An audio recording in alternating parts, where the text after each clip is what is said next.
ఇప్పుడు file transfer protocol అనేది ఒక standard network protocol like transform computer to A remote server. అంటే like ఎక్కడైనా మనం ఉండి ఆపరేట్ చేస్తాం కదా, ఏదైనా ప్లేస్లో ఉండి, అలానే ఈ యొక్క కంప్యూటర్కి కూడా మనం ఆపరేట్ చేస్తాం. It allows a upload, download and management files to a servers. FTP వచ్చేసరికి ఫైల్ ట్రాన్స్ఫర్ ప్రోటోకాల్స్ ఎలాంటివనే కామన్లీ యూజ్ చేస్తాం. ఫైల్ షేరింగ్ అంటే ఒక డివైస్ నుంచి ఇంకో డివైస్కి షేర్ చేయడం. వెబ్ డెవలప్మెంట్ అంటే ఒక వెబ్ పేజ్ కానీ, ఒక వెబ్సైట్ని కానీ, ఒక ఫైల్స్ కానీ అప్లోడ్ చేయడం. డేటా ట్రాన్స్ఫర్ అంటే ఎలా ఫైల్స్ని ట్రాన్స్ఫర్ చేస్తాము, ఒక లార్జ్ ఫైల్స్ని. ఇది ఒక కంప్యూటర్ అండ్ సర్వర్. ఈ సర్వర్కి ఒక కంప్యూటర్కి మధ్య జరిగేది ఏంటి? FTP uses a client server like a architecture where the client అంటే క్లయింట్కి ఒక ఆర్కిటెక్చర్కి మధ్య ఏం జరుగుతుంది? Connection to a server and server respond to a request actions. FTPకి వచ్చేసరికి can a operated in a active or passive modes. This is a main one. Active or passive అంటే this is a support a command file management. ఒక command అనేది active or passive.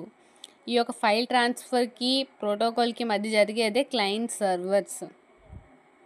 Next one is a SMTP అంటే mail transfer protocol.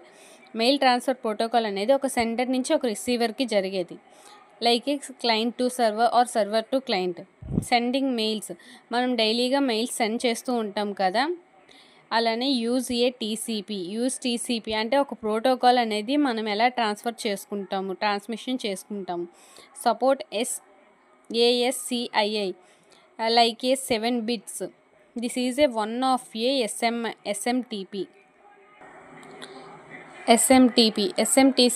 Is a push protocol like ఒక ఇంటర్నెట్కి, ఒక సెండర్కి, రిసీవర్కి మధ్య ఒక internet అనేది pass అవుతుంది.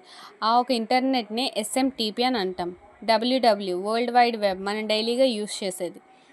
ఇన్ఫర్మేషన్ స్టోర్ చేసుకుంటుంది లైక్ లింక్స్లో కానీ, డాక్యుమెంట్స్లో కానీ, ఇమేజెస్లో కానీ, అదర్స్ ఒక ఇంటర్నెట్ సర్వర్స్లో కానీ యూజ్ చేస్తుంది. అలానే వెబ్ సర్వర్స్ అంటే ఒక వెబ్ సర్వర్ అనేది స్టోర్ చేసుకుంటుంది వెబ్ పేజ్లోని. Handling HTTP hyper text markup language. Web బ్రౌజర్కి వచ్చేసరికి క్లయింట్ సైడ్ నుంచి అప్లికేషన్ అనేది రిక్వెస్ట్ పాస్ చేస్తుంది, లైక్ డిస్ప్లే చేస్తుంది. అలానే HTTP hyper text transfer protocol. ఈ ఒకటి యాక్సెస్ అనేది ఎలా షేర్ చేస్తుంది, ఒక క్లయింట్కి ఒక సర్వర్కి మధ్య ఏ రెస్పాన్స్ అనేది ఎలా యూజ్ అవుతుంది, లైక్ ఎలా డిస్ప్లే చేస్తుంది.